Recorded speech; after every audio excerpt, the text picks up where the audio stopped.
Okay, good afternoon. This is a new day, and today we're going to the Jaffa Port because the university is taking us there. So I'm going to the instant dom, and I'll try that I'll find the bus because they already told me to reach at 3:35 और मैं कभी time पे नहीं जाता, never on time. So let's hope I'll get the bus and then we'll go. So to say the instant gate. I didn't want it to, so finally there is a bus and she's calling it a truck and she's waiting there.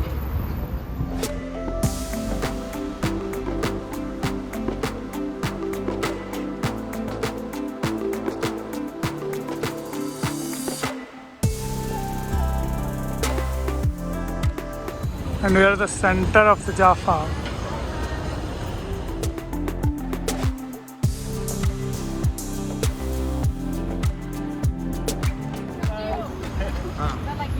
This is a student coordinator, this girl, and uske aage that one is the guide. So they'll actually guide us to the whole city. And this is a clock tower. Okay.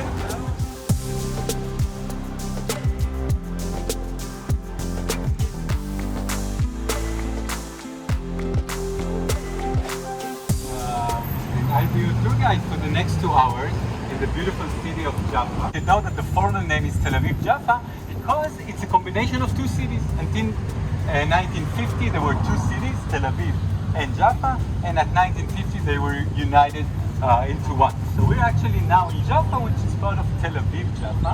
And where we are exactly now is, as you can see, the Clock Tower Square.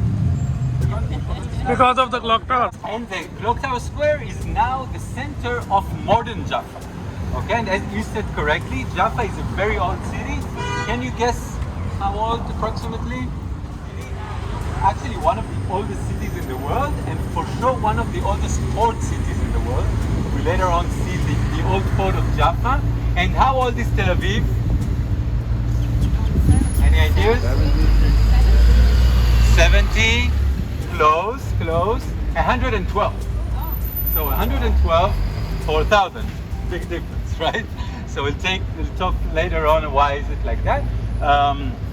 And this is the guy, Abdul Hamid II. He was the Ottoman Sultan at that time. So the Ottomans actually ruled this country for 400 years, a long time. And at 1900, this guy wanted to commemorate 25 years for him being in power, so it was mostly to, commemorate himself. He built 100 clock towers like this all along the empire. This was just one of 100. 8 of them here in the land of Israel or Palestine. You can see that it was also kind of a transportation center, a prison at the time of the state of Israel, and also a very known person was. It was a prison earlier and now it's turned to a hotel. Yeah, Adolf Eichmann, one of the people responsible for the Jewish Holocaust in Second World War, the Shoah. Eichmann was captured by the Israeli intelligence in 1960 in Argentina and was brought here for trial. And his trial took place in Jerusalem. So if his trial took place in Jerusalem, why was he kept here in Jaffa? He was a beach person. He was a beach person. Yeah, but they didn't really let him go to the beach, but good guess. So the reason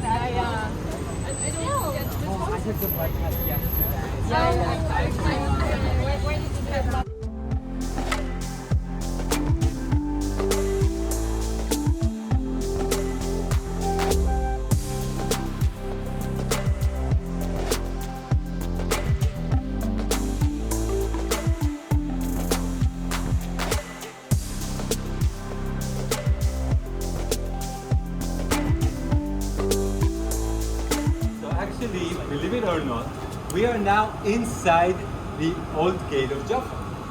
So, unlike Jerusalem, unfortunately, it didn't remain as it was. So we need to use our imagination a little bit. But if you look at this arch over here, and if you look at this arch over here, and if you look at this round tower over here, and try to erase all the things above, because they were all built after, And if you've been to Jaffa Gate in Jerusalem or other old gates, you see that they look quite the same, right? They have these two gates, and in the middle, take your phone, we have kind of an L shape, right? Why do we have an L shape? Any ideas? So let's say the attackers come from here, right? And the defenders. Jerusalem Gate. Jerusalem Gate. Wow, smart people here. Very nice. So what did we have? Why were they called like this? What did we have between Jaffa Gate in Jerusalem and Jerusalem Gate in Jaffa? Any ideas? Maybe two lovebirds. What? Lovebirds. Lovebirds? Yeah, they were kind of lovebirds. We'll talk about the relationship between Jaffa and Jerusalem very soon. We had a road connecting Jaffa and Jerusalem. Right here in Jaffa, it was called Jerusalem. Yeah. All three religions? Yeah. All three religions started. Judaism, I'm talking about the Abrahamic religions, of course. Judaism, Islam, and Christianity, they were all based in Jerusalem. That was the importance of it for thousands of years. So the importance of Jaffa wasn't so much about what happened in the city. It's actually the connection to Jerusalem. Because what does Jerusalem doesn't have? If you've been to Jerusalem, it's a beautiful city. I adore Jerusalem. But what doesn't it have? Yeah, it doesn't have a beach, right? Until today, it's really annoying for people who live in Jerusalem that they don't have a beach, right? So also back then, the main sort of mean of transport was by boats, right? And if you're in Jerusalem, you don't have a boat. So Jaffa became very quickly in history, that's why both of them are kind of the same age, about 4,000 years because from almost when Jerusalem was founded, Jaffa became kind of the gateway of Jerusalem.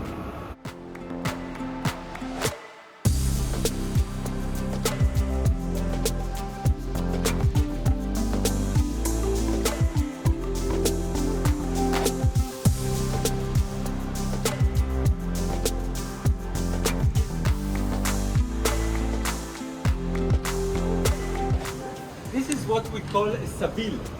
Sabeal in Arabic means a water fountain. As you can see, a very nice water fountain. Actually, it has water. You can fill up your bottle.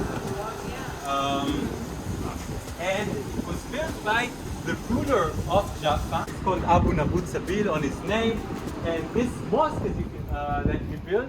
So we're in the Mediterranean. We need a lot of water fountains. Actually, see a lot of very beautiful Sabeals. Also, if you go to Jerusalem or Akko or other.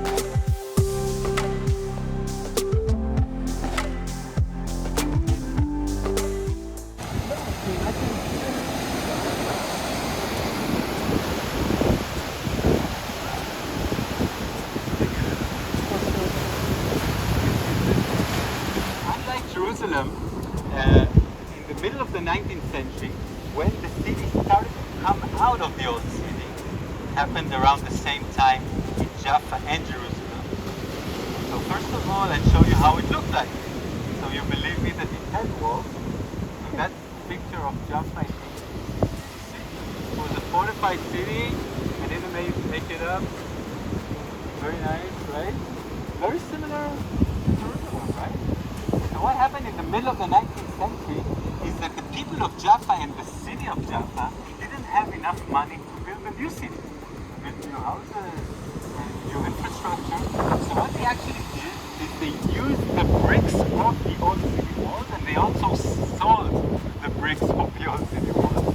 Yeah, they were much more practical. They didn't think about preservation like we think today, right? They needed the money. And that's why, unfortunately, we don't have walls here in the old city of Jaffa. But what the municipality did in order for us to know where approximately the walls should be. So there were walls. That's why they have colored it different.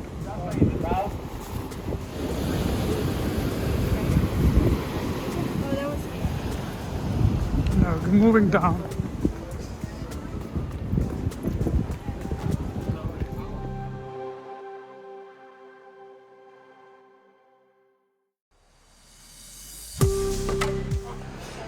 welcome to St. Nicholas Monastery. St. Nicholas Monastery was built already in the 17th century. And as I said, we're going to talk about Napoleon's visit here. Napoleon arrived here at the end of the 18th century, 4th of March 1799. And the reason he came to the Holy Land was actually he was aiming to Akko. Have you heard of the city of Akko? Yeah. North of Haifa. It's a beautiful city. If you didn't go, really worth going. And the reason he wanted to conquer Akko is that at that time that was the main port of the Holy Land.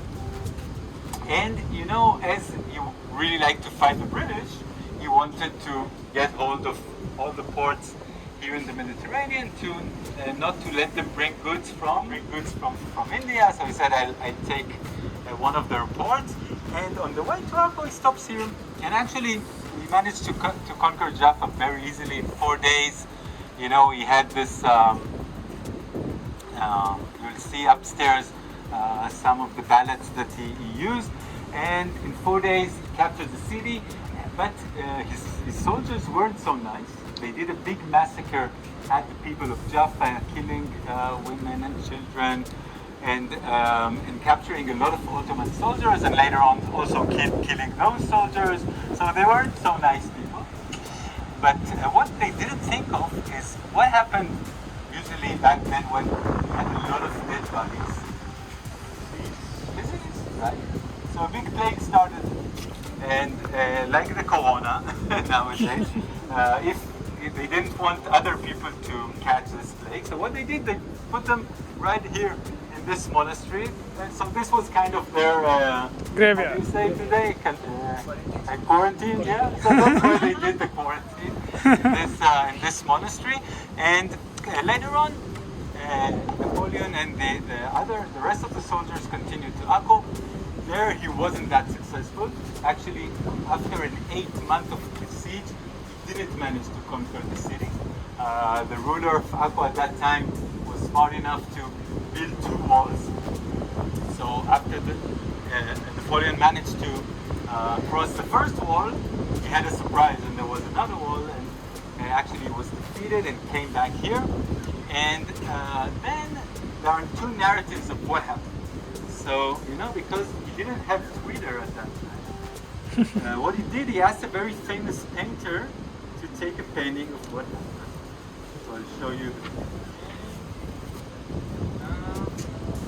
Painter Parte visiting his 6 soldiers in Jaffa. Very self-explanatory. So that's a painting. It's hanged in the Louvre in Paris. So if you go to the Louvre, look for it. Very iconic picture. And you can see that actually the painter wasn't really in Jaffa, right? It doesn't look very much like Jaffa, so he probably wasn't even here. But what you see in the picture, that's Napoleon, right? And you see that not only that he visited his 6 soldiers, but he even touches one of them. You see that he touches one of the 6 soldiers. And this plague was actually very contagious, a little bit like COVID. Very contagious. If you touch someone, most of the chances you'll get it. So that's very brave of Napoleon, right? To do it without a mask, without a glove, right? Just to touch this person, unbelievable. So as I said, that was his narrative. That's what he said that happened. But what do actually most historians believe that really happened? Not only that he didn't touch his soldier, not only that he didn't visit. What is this? At the beginning, he ordered his own doctor, the French doctor, to give them poison, but he refused. Right? A doctor is not supposed to give poison to people. But then he ordered the Ottoman doctor to give them poison. Yeah, and that's how he killed his own soldier. So that's the story of Napoleon visiting Akko. And now we're coming very close to the port. Very soon we'll arrive to the port and we'll talk about its importance. But before that, look at the rocks behind us. You see the big rock with the flag of Israel on top of it, and there's other rocks around. These rocks are actually natural rocks. It's not part of an old port like in Caesarea. If you've been to Caesarea, you see a sunk port. That's actually natural rocks that are called Andromeda rocks. Andromeda was a very beautiful girl that lived here in Jaffa, and her mother, Cassiopeia, always bragged that her daughter Andromeda is the most beautiful But there was someone who didn't like that, and that was Poseidon, the god of the sea, because he believed that his daughters, the mermaids, are more beautiful than her, right? So what did he do? What Poseidon did?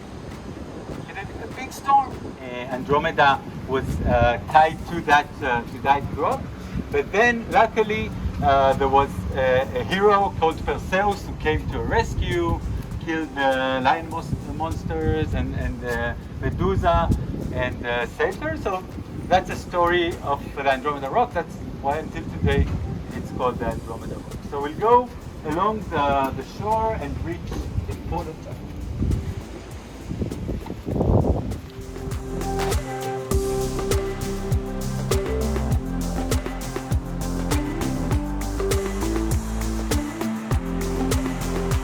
So we are now in the most important part of Jaffa. That's what was, the main importance of the city, the gateway to the Holy Land. And actually it's mentioned already in the Bible, mentioned twice. Once as the place where King Solomon brought wood from Lebanon to build the temple in Jerusalem. And the second time it's mentioned when Jonah the prophet was ordered by God to tell the people of Nineveh that they're sinners, but did he go to do this mission? No, right? Who wants to do this crappy mission? So he goes here to the port of Jaffa, goes on a boat to escape the mission, but God doesn't really like that, right? So what does he do? A big storm at the sea, right? Also in this case, Jonah understands that he's the reason for the storm, so he jumps off the boat, a big whale eats him, right? Then he regrets, he prays to God, then the whale pukes him out, and a lot of time they were captured and brought to prison either in Cyprus or near Haifa.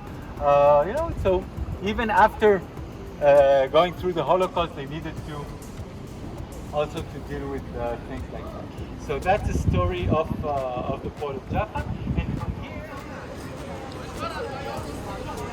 So it's like the whole group from the Tel Aviv University. Now we're entering the city. we're going up.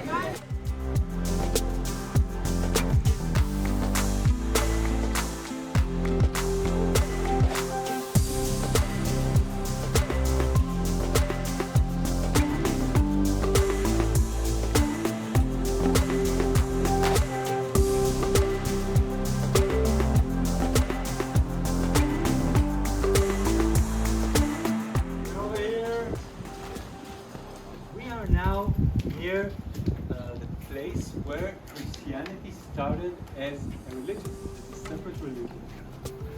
Quite amazing, right? When we think of the birth of Christianity, we usually don't think of Jaffa, right? We think of Jerusalem, we think of Bethlehem, we think of Nazareth, right? We don't think of Jaffa. But actually the book of Acts, we're not talking about the time of Jesus, we're talking about later on. At the time of Saint Peter, the most important apostle of Jesus. So what the book of Acts tells us that Saint Peter arrived here to Jaffa to bring a young woman from the dead called Tabitha. The people of Jaffa asked him to come. So he comes here and he stays at this house.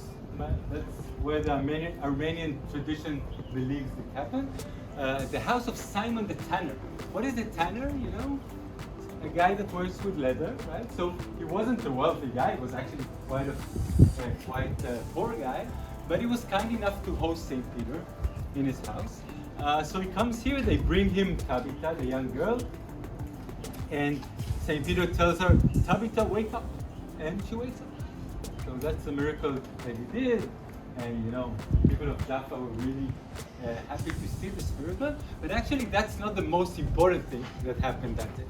Because later on, he had a nap, so we can imagine him maybe lying on the roof in a sunny day like this and having a night or a daydream. And in this dream, he sees a lot of animals coming down from the sky. And these animals part of them were kosher animals. You know what's kosher in Judaism? Right? That there are animals which are not kosher, like pork, for instance, right? So he saw some kosher animals, but he also saw unkosher animals coming down from the sky. And because he was really hungry, he wanted to eat. So he didn't eat unkosher animals. So he told the angel, sorry, I can't eat. Some of these animals are not kosher, I can't eat them. But then the angel tells him, if God created them, they're pure. They're kosher. It can't be that God created something that is not pure, that is not kosher, which has a sense to it when you think about it. And that was kind of the message to St. Peter, that what he believed in, Judaism at that time, or you could say also what he learned from Jesus, doesn't need to stick inside Judaism. That he actually can go beyond Judaism and create a new religion. And what happened at that same day is that another guy had a vision, and that guy's name was Cornelius. Cornelius was an officer in the Roman army. You know that at that time the Romans ruled the country. And Cornelius lived in Caesarea. Have you been to Caesarea? Beautiful city, about 40 minutes north of here. Very beautiful Roman city if you have time to visit. And in his vision, also Gabriel the angel appeared to him and told him, ask to bring Saint Peter from Jaffa to Caesarea and asked him to baptize him. And that's what he did. He asked to bring Saint Peter to Caesarea to baptize him. And Cornelius is considered the first non-Jew, the first Gentile, to become Christian. Now we say, of course, if he's Christian, he's not Jewish, right? But I remind you that until then, all the Christians were Jews, right? All the Christians were part of Judaism, and Cornelius was the first one, the first non-Jew to become Christian, and you know the rest is history, as we say. Yeah, Saint Peter continued his journey north and baptized more and more.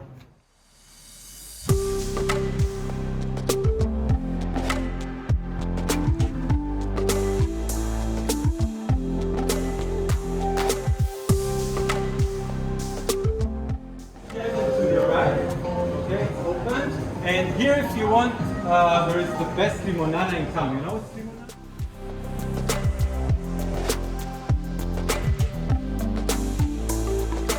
Talk about the old city nowadays, but when we walk, you can look on the walls of both sides and see a lot of art. So as you can understand, it became kind of an art colony. So you can enjoy some of the art, and soon we'll talk why it became that. Area in white. What is that? Jerusalem, right. By the way, also Bethlehem. White in international areas that don't belong to either state. And if you look closely, it's a little bit hard to see because the dots are really big. But if you look at Jaffa, you can see behind the dot what the plan actually said, that Jaffa would be kind of an Arab compound inside the Jewish state, which is not very smart when we think of it, right? And actually both sides didn't really like the solution because the Jews didn't want an Arab compound inside their state, and the Arabs didn't want to be surrounded by the Jewish state, right? And that's why during the war, which started because the Arabs didn't not only like this thing, but didn't like the fact that there will be a Jewish state, right? That's why they started the war just at the night of that decision, and because both sides didn't like the solution about Jaffa, there were a lot of fightings right here in Jaffa throughout the war. Thanks to him, we have this beautiful photo. Thank you. I'll talk soon about the photo. So what happened, by the way, what I wanted to show you is this photo that was taken on the beach very close to here. And as you can see, there was a real border between Jaffa and Tel Aviv. And you can even see that the signs are in which language? German. And Tel Aviv was considered actually a very German city. A lot of streets were called the Strasse, Ben Yehuda Strasse, Dizengoff Strasse. All the culture of the kiosks came from Germany. All the Bauhaus, you probably heard about the Bauhaus architecture, that also came from Germany. Okay, so that's an interesting thing.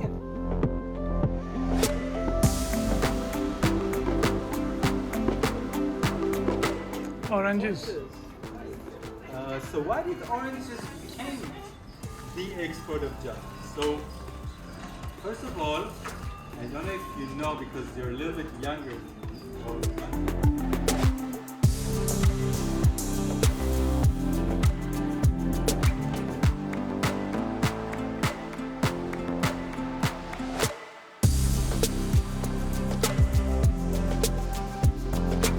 started 4,000 years ago, as we said.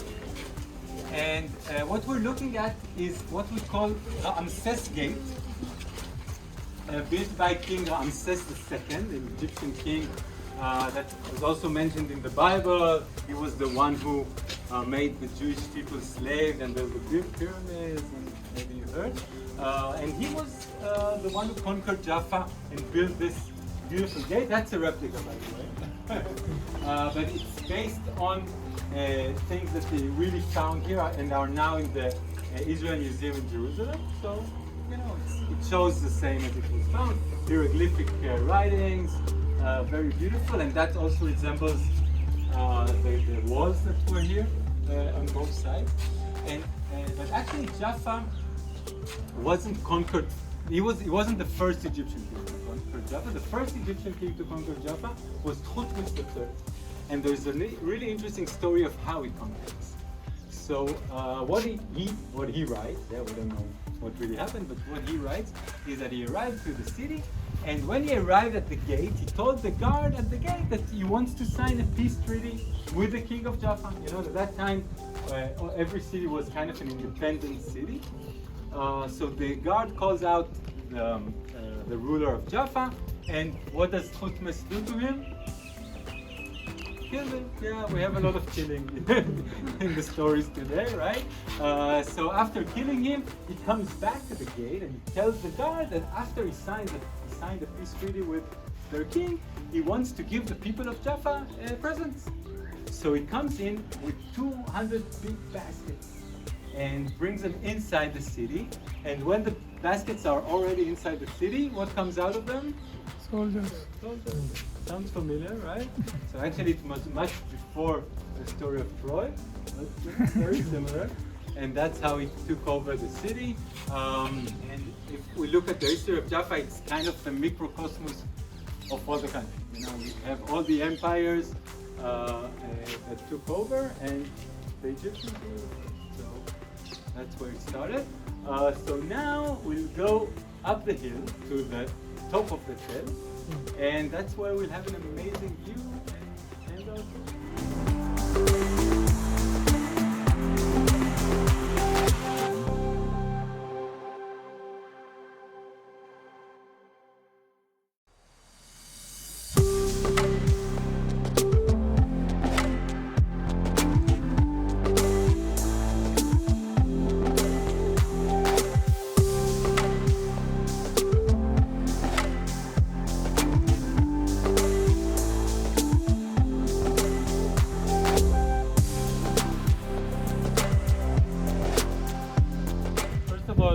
Beautiful view, the coast of Tel Aviv. What we see here is the old administrative building, what we call the old Sarai of Jaffa. And here you can see a really nice amphitheater. A lot of times during the summer there are concerts or open air cinema. Really nice. And as I said, a lot of couples taking pictures before their wedding. And this is St. Peter's Church. A beautiful church, as you can see, that was the origins of it was already built in the 5th century. Very, very old church built by the Byzantines. Later on, of course, it was rebuilt a few times by the Crusaders, and the last time in the 18th century. And there are two interesting things about this church.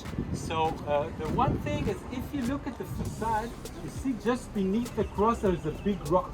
You see a big rock? Big 17 rock. That rock is brought from the place called Banyas in northern Israel.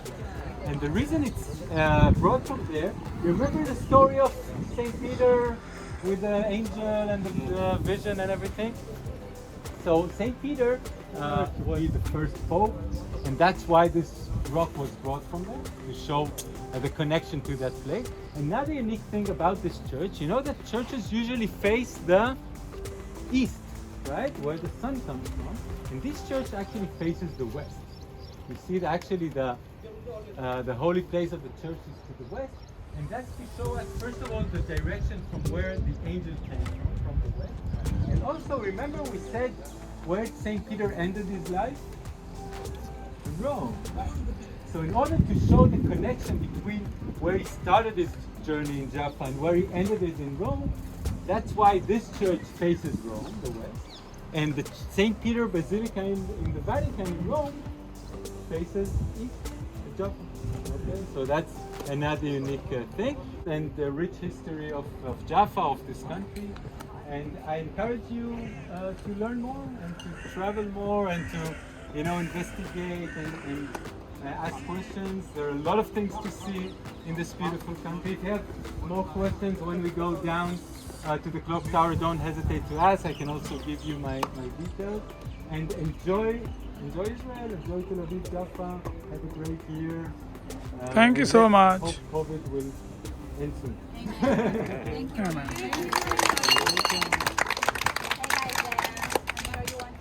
Battery ने साथ दे दिया 3% रहा है अभी नहीं नहीं है Beautiful. And as I said, a lot of restaurants, a lot of bars. आधा घंटा और घूमो हाँ ये लोग ऐसे नहीं करेंगे अभी गाड़ी वाला पहले आ गया हाँ? Yes. Let's move in. That's it, I said.